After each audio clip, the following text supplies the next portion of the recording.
The Life of a Showgirl versus K-Pop Demon Hunters, inside the chart battle and appeal of 2025's biggest pop acts. There are two record-breaking successes that everyone will continue to talk about as we enter the final few months of 2025, and they are the Netflix sleeper hit K-Pop Demon Hunters and Taylor Swift's 12th studio album, The Life of a Showgirl. Both have become mammoths in their own ways, and the film's soundtrack has even proven to be the biggest competitor for Swift when the music charts.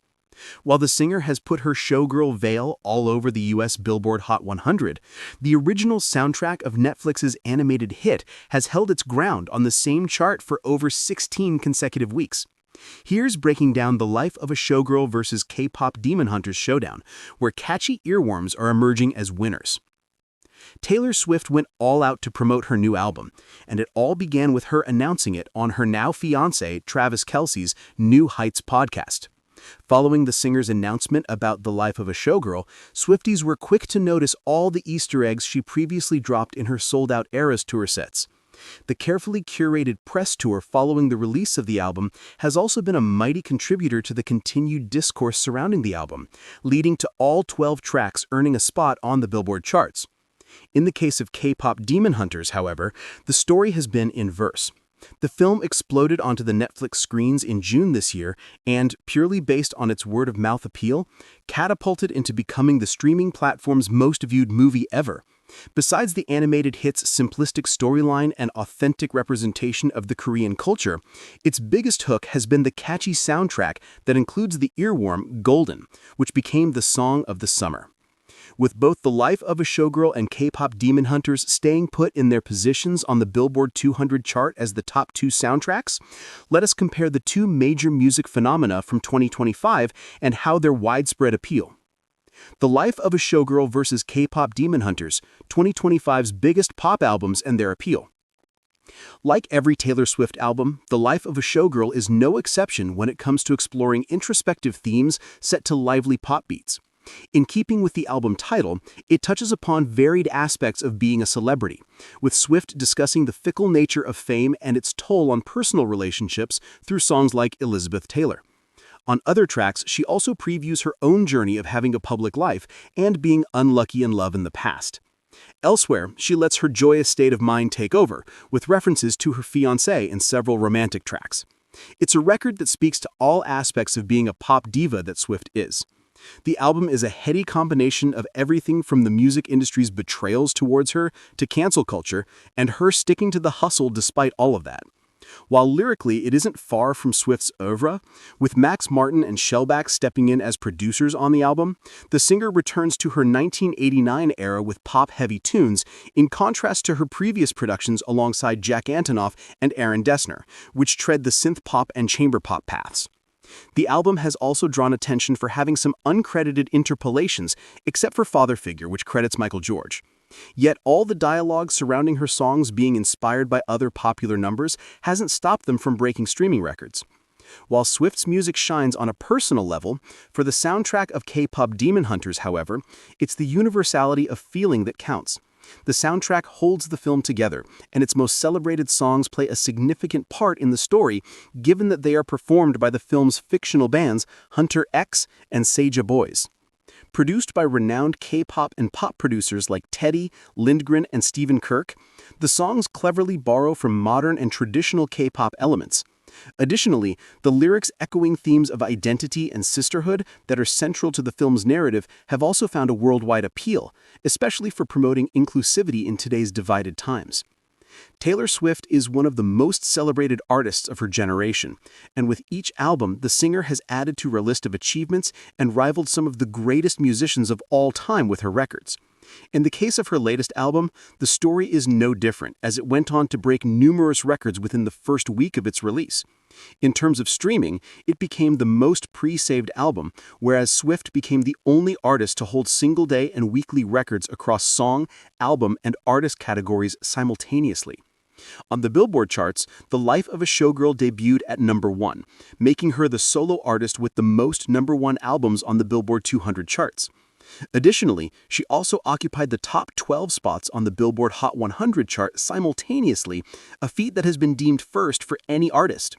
While the swift takeover on the Billboard charts happened after her album's release on October 3rd, it was the soundtrack of K-pop Demon Hunters that maintained top positions for a long time.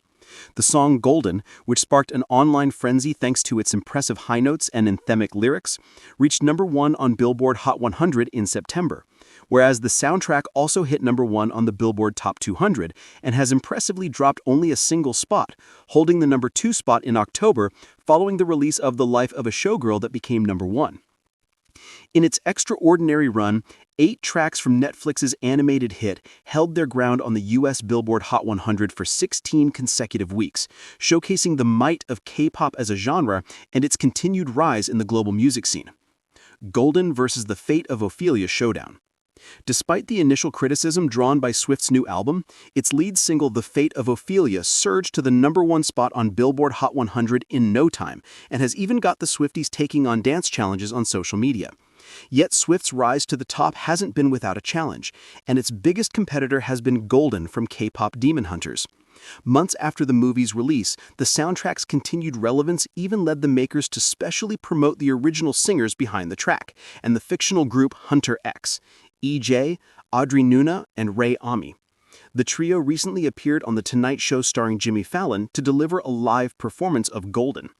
In its biggest achievement, just in time for the 2025 Halloween fever, embracing the movie's Demon Hunters spirit, it looks like Golden also received a streaming boost, resulting in the song taking the top of the UK singles chart on October 31st, ending Taylor Swift's #1 run with The Fate of Ophelia after 3 weeks.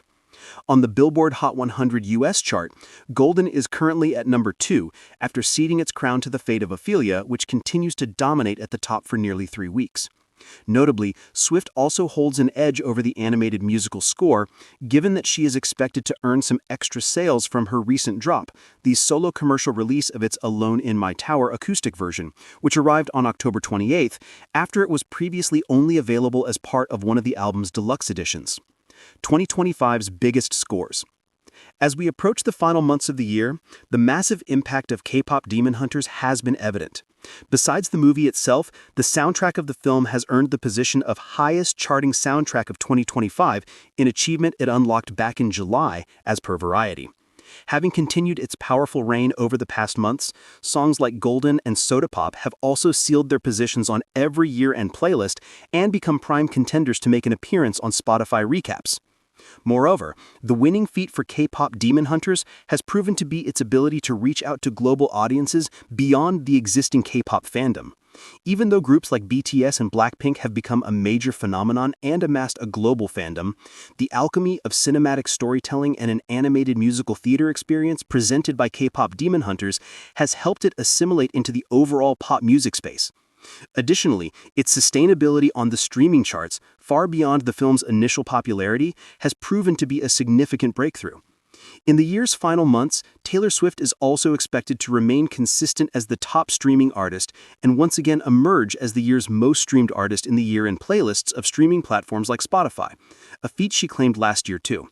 Her recent project has already become the biggest album release of her career, with over 2.7 million copies sold on the album's release day itself. Also, her efforts in creating a cinematic music video of The Fate of Ophelia, as well as the album's varied artsy covers, may turn out to be a fruitful exercise in making the Showgirl aesthetic become the theme of many New Year's Eve parties this year. With Swifties gearing up for the arrival of her docuseries and concert film in December 2025, it won't be surprising to see the singer's previous album, The Tortured Poets Department, receiving a boost as the TTPD set is introduced in the concert film. All in all, it's going to be a demon-slaying and glittery Showgirl-esque goodbye to 2025.